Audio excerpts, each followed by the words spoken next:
بازار ویران ہو گئے، اہل مدینہ کی نیند حرام ہو گئی، بچے بلکنے لگے، بزرگ سسکنے لگے اور صحابہ رضی اللہ تعالیٰ عنہ سرگرداں ہو گئے۔ 3 دن اور 3 راتیں یوں ہی بیت گئی کہ اچانک ایک چرواہے سے ملاقات ہوئی۔ اس نے کہا، نہیں، میں نے کسی کو نہیں دیکھا، لیکن 3 دن سے ایک پہاڑ کی غار سے کسی کے رونے کی آواز آ رہی ہے۔ ایسی آواز رونے کی ہے جو دل چیر دیتی ہے۔ میری بکریاں اس درد سے اتنی متاثر ہوئی کہ چرنا چھوڑ دیا۔ اتنا سننا تھا کہ صحابہ کرام دوڑ پڑے، اس غار تک پہنچے اور کیا دیکھتے ہیں کہ آقائے دو جہاں صلی اللہ علیہ وسلم خاک پر پیشانی رکھے ہوئے سجدے میں ڈوبے ہوئے یا رب امتی کی صدائیں لگا رہے ہیں۔ صحابہ اکرام قدموں سے لپٹ گئے، دامن سے چمٹ گئے، عرض کیا، یا رسول اللہ صلی اللہ علیہ وسلم، مدینہ ویران ہو چکا ہے، لوگ بے قرار ہیں، اہل بیت اشک بار ہیں، لیکن حضور سجدے سے سر نہیں اٹھاتے۔ آخر صحابہ اکرام حضرت فاطمہ الزہرا رضی اللہ تعالیٰ عنہا کی خدمت میں حاضر ہوتے ہیں اور التماس کرتے ہیں، اے خاتون جنت، آپ ہی ہماری امید ہیں، آپ ہی سرکار کو منا سکتی ہیں۔ حضرت فاطمہ رضی اللہ تعالیٰ عنہا فوراً روانہ ہوتی ہیں، چادر اوڑھ کر پہاڑ کی جانب بڑھتی ہیں۔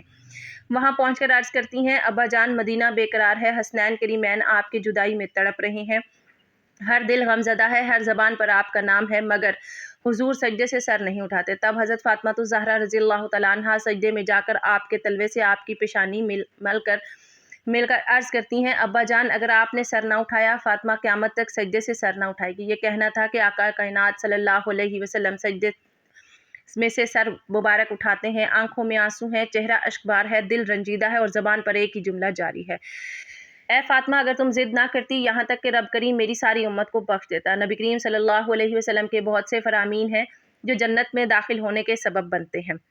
نبی پاک صلی اللہ علیہ وسلم نے فرمایا، جو شخص اللہ اور آخرت کے دن پر ایمان رکھے اور نیک عمل کرے اور جنت میں داخل ہوگا۔ نبی کریم صلی اللہ علیہ وآلہ وسلم نے فرمایا، جس نے لا الہ الا اللہ محمد الرسول اللہ کہا وہ جنت میں داخل ہوگا۔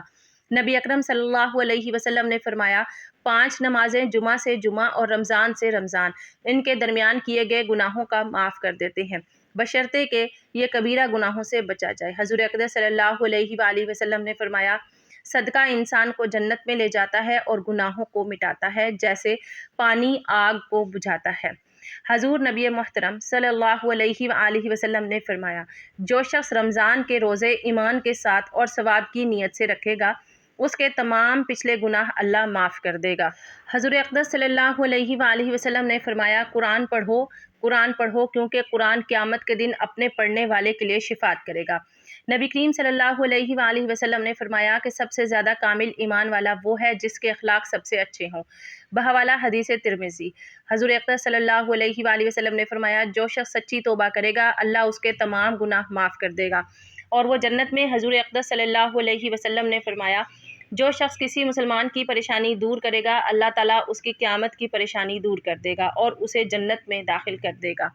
اللہ کے نبی کریم صلی اللہ علیہ وآلہ وسلم نے فرمایا، وہ شخص ذلیل و خوار ہو جس نے اپنے والدین میں سے 1 یا 2 کو بڑھاپے کی حالت میں پایا اور ان کی خدمت کر کے جنت میں داخل نہ ہو سکا۔ نبی کریم صلی اللہ علیہ وسلم نے فرمایا، جو شخص لوگوں کو معاف کرتا ہے اللہ اس کو جنت میں داخل کرے گا۔ نبی پاک صلی اللہ علیہ وسلم نے فرمایا، جس نے حج کیا اور اس نے کوئی گناہ نہ کیا ایسے پاک ہو کر لوٹے گا جیسے آج ہی ماں کے پیٹ سے پیدا ہوا ہو۔ تو محترم ناظرین، حضرت محمد صلی اللہ علیہ وسلم کی امت کے لیے قیامت کے دن کی فکر آپ صلی اللہ علیہ وسلم کی بے پناہ محبت اور شفقت کا ایک عظیم مظہر ہے۔ آپ صلی اللہ علیہ وسلم نے اپنی زندگی میں بھی نہیں بلکہ اپنی وفات کے بعد بھی امت کی نجات اور کامیابی کے لیے بے چینی اور فکر مندی کا اظہار فرمایا۔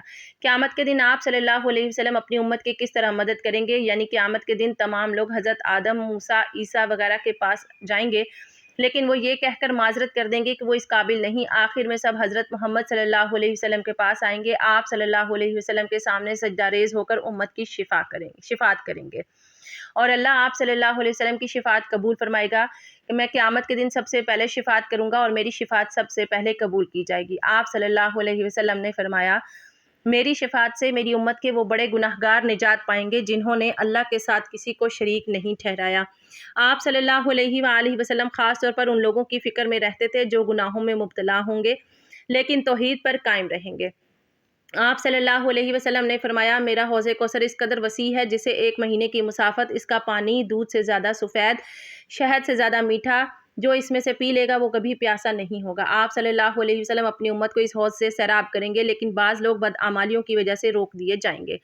جس پر آپ صلی اللہ علیہ وسلم بہت افسردہ ہوں گے۔ آپ صلی اللہ علیہ وسلم نے فرمایا قیامت کے دن دیکھوں گا کہ میری امت کے کچھ لوگوں کو فرشتے پکڑ کر جہنم کی طرف لے جا رہے ہیں، تو میں کہوں گا اے رب یہ میری امت ہے۔ اللہ فرمائے گا تم نہیں جانتے کہ انہوں نے تمہارے پاس کیا نئے نئے کام تمہارے بعد کیا نئے نئے کام ایجاد کیے تھے۔ اس پر آپ صلی اللہ علیہ وسلم بہت رنجیدہ ہوں گے، لیکن پھر بھی ان کے لیے دعا کریں گے۔ آپ صلی اللہ علیہ وسلم نے فرمایا قیامت کے دن میں ان کمزور مومنین کی وجہ سے فخر کروں گا جو دنیا میں حقیر سمجھے جاتے تھے۔ آپ صلی اللہ علیہ وسلم کی خاص توجہ ان لوگوں پر ہوگی جو دنیا میں غریب، بیمار یا کمزور تھے لیکن ایمان پر قائم رہے۔ قرآن میں اللہ نے فرمایا شاید آپ اپنی جان ہی حالات پر ڈالیں گے اس غم میں کہ یہ لوگ ایمان نہیں لاتے۔ آپ صلی اللہ علیہ وسلم دنیا میں ہی امت کے عذاب اور آخرت کے خوف سے روتے تھے، اور قیامت کے دن بھی آپ صلی اللہ علیہ وسلم کی یہی فکر ہوگی کہ کیا ہم آپ صلی اللہ علیہ وسلم کی فکر کے قابل ہیں۔ آپ صلی اللہ علیہ وسلم قیامت کے دن کی فکر کا تقاضا ہے کہ ہم توحید پر قائم رہیں، کسی کو اللہ کا شریک نہ ٹھہرائیں، سنت پر عمل کریں اور بدعات سے بچیں، گناہوں سے توبہ کریں، خاص طور پر کبیرہ گناہوں سے کمزوروں اور مظلوموں کی مدد کریں، کیونکہ آپ صلی اللہ علیہ وسلم انہیں قیامت میں اپنی شفاعت کا خاص مستحق بنائیں گے۔ اللہ تعالیٰ ہمیں قیامت کے دن حضرت محمد صلی اللہ علیہ وآلہ وسلم کی شفاعت کا حقدار بنائے، آمین۔ حضرت محمد صلی اللہ علیہ وسلم سجدے کی حالت میں فرما رہے تھے کہ یا رب میری امت کو بخش دے۔ پھر حضرت جبرائیل علیہ السلام آئے اور کہا اللہ تعالیٰ نے فرمایا اگر آپ کا امتی 3 بار یہ کلمات پڑھ لے تو سب گناہوں سے معافی، جنت کا وعدہ اور اللہ اسے دوست بنا لیتا ہے۔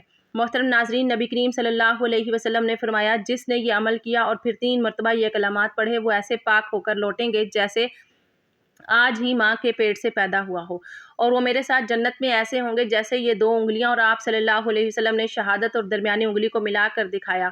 وہ عمل اور کلمات یہ ہیں، نبی کریم صلی اللہ علیہ وسلم نے فرمایا جو شخص 3 مرتبہ سچے دل سے یہ دعا کرتا ہے اللہم انی اسألک الجنۃ واعوذ بک من النار، ترجمہ اے اللہ میں تجھ سے جنت کا سوال کرتا ہوں اور جہنم سے تیری پناہ مانگتا ہوں، فرمایا وہ جنت میں داخل ہوگا۔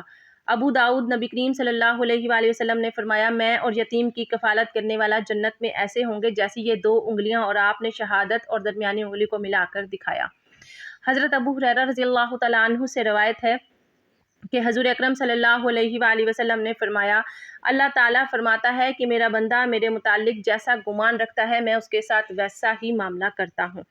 جب وہ میرا ذکر کرتا ہے تو میں اس کے ساتھ ہوتا ہوں، اگر وہ اپنے دل میں میرا ذکر خفی کرے تو میں بھی اپنی شایان شان خفیہ اس کا ذکر کرتا ہوں، اور اس کی جماعت سے بہتر جماعت میں اس کا ذکر کرتا ہوں۔ اگر ایک بالشت میرے نزدیک آئے تو میں 1 بازو کے برابر اس کے نزدیک ہو جاتا ہوں، اگر وہ 1 بازو کے برابر میرے نزدیک آئے تو میں 2 بازو کے برابر اس کے نزدیک ہو جاتا ہوں، اور اگر وہ میری طرف چل کر آئے تو میں اس کی طرف دوڑ کر آتا ہوں۔ حضرت ابو درداء رضی اللہ تعالیٰ عنہ سے روایت ہے کہ حضور اکرم صلی اللہ علیہ وآلہ وسلم نے فرمایا کیا میں تمہیں تمہارے اعمال میں سب سے اچھا عمل نہ بتاؤں جو تمہارے مالک کے ہاں بہتر اور پاکیزہ ہے، تمہارے درجات میں سب سے بلند ہے، تمہارے سونے اور چاندی کی خیرات سے بھی افضل ہے، اور تمہارے دشمن کا سامنا کرنے یعنی جہاد سے بھی بہتر ہے، دوران حال یہ کہ تم انہیں قتل کرو اور وہ تمہیں۔ صحابہ کرام رضی اللہ تعالیٰ عنہ نے عرض کیا کیوں نہیں؟ آپ صلی اللہ علیہ وسلم نے فرمایا جو وہ عمل اللہ کا ذکر ہے۔ حضرت معاذ رضی اللہ تعالیٰ عنہ سے روایت ہے ایک آدمی نے حضور نبی کریم صلی اللہ علیہ وآلہ وسلم سے پوچھا کون سا مجاہد کا ثواب زیادہ ہے؟ آپ صلی اللہ علیہ وسلم نے فرمایا ان میں سے جو اللہ تبارک و تعالیٰ کا ذکر زیادہ کرتا ہے۔ اس نے دوبارہ عرض کیا روزے داروں میں سے اس کا ثواب زیادہ ہے؟ آپ صلی اللہ علیہ وسلم نے فرمایا جو اللہ تبارک و تعالیٰ کا ذکر زیادہ کرتا ہے۔ پھر اس نے ہمارے لیے نماز، زکوٰۃ، حج اور صدقے کا ذکر کیا۔ حضور نبی اکرم صلی اللہ علیہ وسلم ہر بار فرماتے رہے جو ان میں سے اللہ تبارک و تعالیٰ کا ذکر زیادہ کرتا ہے۔ حضرت ابو بکر صدیق رضی اللہ تعالیٰ عنہ نے حضرت عمر سے کہا اے ابو حفص اللہ تعالیٰ کا ذکر کرنے والے تمام نیکیاں لے گئے۔ رسول اللہ صلی اللہ علیہ وسلم نے فرمایا بالکل درست ہے، ذکر اللہ کی اہمیت اللہ تعالیٰ ساری کائنات کا خالق و مالک ہے، دن رات اللہ پاک نے بنائے ہیں، یہ کائنات اللہ پاک نے بنائی ہے، اللہ پاک کے حکم سے یہ کائنات وجود میں آئی اور اللہ رب العزت جب چاہیں گے یہ کائنات فنا ہو جائے گی، اللہ رب العزت کے سوا کوئی بھی نہیں رہے گا۔ اس دن اللہ پاک اپنی قدرت کا اپنی شان کا اظہار کریں گے اور فرمائیں گے آج کس کی حکومت ہے؟ آج جس کی حکومت ہے۔ جب کوئی جواب دینے والا نہیں ہوگا اللہ رب العزت خود ہی جواب دیں گے کہ آج وہ واحد، وہ وحدہ لا شریک ہے جس کی صفات میں کوئی شریک نہیں، اس کی حکومت ہے۔ اللہ تعالیٰ کا نام کائنات کی روح ہے، اللہ کے نام کی بڑی عظمت ہے۔ جب تک ایک اللہ کا بندہ بھی ایسا رہے گا جو صرف اللہ کا نام لے گا اللہ پاک اپنے نام کی برکت سے اس دنیا کے نظام کو چلائے گا، اور جب وہ اللہ اللہ کہنے والا واحد بندہ بھی دنیا سے رخصت ہو جائے گا تو پھر اللہ پاک اس دنیا کے نظام کو لپیٹ لیں گے۔ کہ اب میرا نام لینے والا کوئی نہیں رہا، اب یہ دنیا بے مقصد ہو چکی ہے، بے فائدہ ہو چکی ہے۔ جو اللہ کے نام کی بڑی قیمت ہے، بڑا وزن ہے، اس لیے کہ اللہ بڑے ہیں، اللہ کا نام ہی بڑا ہے، تو اللہ کا نام عظمت سے لینا چاہیے۔ اللہ پاک فرماتے ہیں عظمت کبریائی اللہ کی چادر، اللہ کا تہبند ہے، یہ اللہ کا وصف ہے، اللہ کی صفت ہے۔ اللہ تعالی ہم تمام مسلمان بہن بھائیوں کو ان تمام احادیث مبارکہ پر عمل کرنے والا بنا دے، آمین یا رب العالمین۔ جزاک اللہ خیرا کثیرا۔